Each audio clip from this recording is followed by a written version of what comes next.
Nëse fëmia yt largohet jashtë vendit në një universitet shumë të mirë dhe i jepet mundësia që ndërtoj jetën dhe karrierën atje, për ty si prind, është arritje, është krenari apo dhimbje? E shikon këtë vajzën këtu, i doli universiteti, është pianiste, dhe nga që kishim vetëm një fëmijë vetëm, hezituam ta çonim deri sot këtu.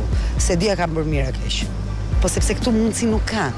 Kur e mendoj me logjikën e një 20 vjeçari sot.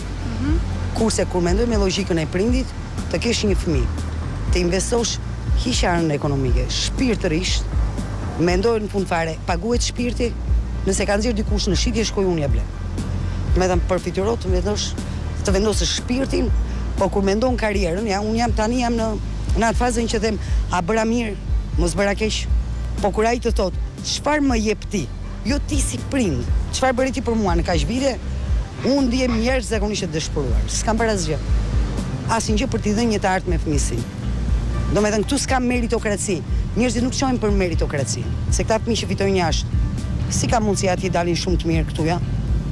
Pra kjo është pikpyetja dhe unë këtë po them, nuk e di kam bërë mirë apo kam bërë keq. Koha do ma vërtetoj mua, apo unë zua të ma vërtetoj koha. Se nesër unë mund t'i them jashtë, sa mirë dole këtu në Shqipëri, po sikur dalje kundërta, do iki prap jashtë ajo. Se mbaj dot më, ja do ta mbajte 2 vjet, më shumë do ta mbaj dot. Gjithçka varet, siç e tha edhe mami, nga e ardhmja. Unë them, për sa i përket profesionit tim, është e vështirë të arrihet si këtu brenda si dhe jashtë. Jashtë mund të ketë më shumë